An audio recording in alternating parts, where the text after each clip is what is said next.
তখন এই বাড়ি থেকে 4 জন পুলিশ অফিসার বেরিয়ে আসে। হাসান সাহেবও বিহারীকে ওইদিকে পাঠিয়ে দেয়। পুলিশরা চলে আসার সাথে সাথে বাড়ির সেই গাছটা ভেঙে পড়ে যায়। মানে রাসেল সেই মমিকে জাগানোর চেষ্টা করবে আবার।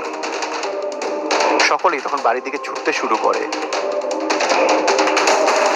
রাসেলরা বাঁশঝাড় দিয়ে পালাতে থাকে। সকলেই বাঁশঝাড়ের দিকে যাওয়া শুরু করে। জোবাই তাদের বাধা দেয়। কেন বাধা দেয় জানতে চাইলে সে বলে তারা সেই দ্বীপে গিয়েছে, সেখানেই তাদের যেতে হবে।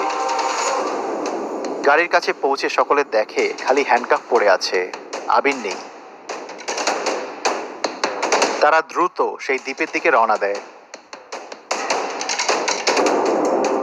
ওইদিকে সেই দ্বীপে কয়েকজন কারো আলখাল্লা পরা লোক কুটিরটাকে ঘিরে রেখেছে, সাথে 2টি কফিন। জুজুটার কিছুটা জ্যান্ত হয়েছে মাত্র, পুরোটা জ্যান্ত হয়নি। সাথে দারুণ একটা ছায়া। আবিরের গলায় একটা দড়ি বাঁধা। সে অবস্থায় প্রভুভুক্ত কুকুরের মতো বসে আছে সে। সাথে একটা ছায়া বস্তু দাঁড়ানো, ওইটা হলো নিশি। ওইটাও পুরোপুরি তৈরি হয়নি। এর মাঝে আলখাল্লা পরা লোকগুলো আগুন জ্বালায়। সেই কুটির থেকে সেই বিহারি আর রাসেলের দুঃসম্পর্কের চাচা টেনে টেনে কয়েকটা লাশ নিয়ে আসে। মুন্ডুহীন, চামড়াহীন লাশ। হয়তো মুন্ডুগুলো জুজুটাকে খেতে দিয়েছে, আর চামড়াটা ছাড়িয়ে তা দিয়ে রাসেল ওই নিশিটাকে তৈরি করেছে। কিছুক্ষণের মধ্যে সেই আলখাল্লা পরা লোকগুলো সেই চামড়াহীন, মুন্ডুহীন লাশগুলো আগুনে ফেলে দেয়। তখন সেই দ্বীপে পৌঁছায় আকাশ, দিগন্ত, মৃদুল, জোবায়ের, হাসান সাহেব ও পুলিশ বাহিনী।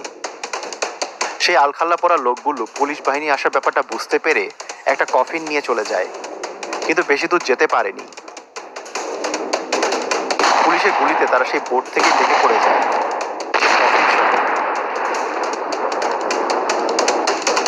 জুজুটা তখন পাগলের মতো এক দিকে ছুটছিল, কিন্তু তার পুরোপুরি জ্যান্ত না হওয়ার জন্য সে কিছুই করতে পারছিল না। এদিকে নিশিও ততটা শক্তিশালী হতে না পারায় সেও কিছু করতে পারছিল না। আবির তখন আরেকটা পড়ে থাকা কফিনের মাথা ঠুকছিল। হঠাৎই কফিনে একটা টুকরো ভেঙে যায় তার মাথার আঘাতে। সাথে সাথে জুজু আর নিশি যেন তাদের শক্তি ফিরে পায়। জুজু হামলে পড়ে আকাশের উপরে। এদিকে বিহারিও যেন কয়েকগুণ শক্তিশালী হয়ে ওঠে। দিগন্ত, মৃদুল মিলে তাকে থামানোর চেষ্টা করে। একজন পুলিশ গুলি করে জুজুকে উদ্দেশ্য করে। গুলিটা জুজু শরীরে লাগতেই সে হাওয়ায় মিলিয়ে যায় যেন। অন্যদিকে আকাশ বিহারীকে উদ্দেশ্য করে গুলি ছুটতে থাকে। একটা গুলিও বিঁধে যায় বিহারীর শরীরে। নিথর হয়ে পড়ে সে। তখনও নিশি বাকি। রুহু দেশের মমি প্রায় জীবিত হতে চলেছে। আবির মাথা ঠুকেই চলেছে কফিনে।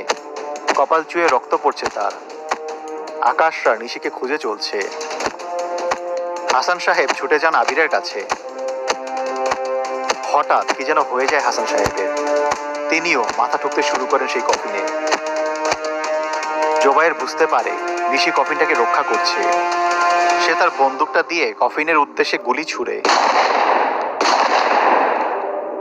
কফিনে গুলি বিঁধার সাথে সাথে এক তীব্র আর্তনাদ শোনা যায়। আবির ও হাসান সাহেব জ্ঞান হারায়। জোবায়ের সহ সকলে দৌড়ে যায় কফিনের কাছে। তারা কাছে গিয়ে কফিনটা আগুনে ফেলে দেয়। ফেলে দেওয়ার সাথে সাথেই মেনিকণ্ঠে আর্তচিৎকার শোনা যায়। পরে চিৎকারটা দূরে হারিয়ে যায়। ততক্ষণে সে আগুন থেকে ধোয়ার কুণ্ডলি পাকিয়ে রুহু দেশের প্রতিমূর্তি তৈরি করে। আকাশ কয়েকটা গুলি করে রুহু দেশের প্রতিমূর্তির দিকে। সাথে সাথে সেটাও হাওয়ায় মিলিয়ে যায়। সবকিছু শান্ত হয়ে যায় এরপর।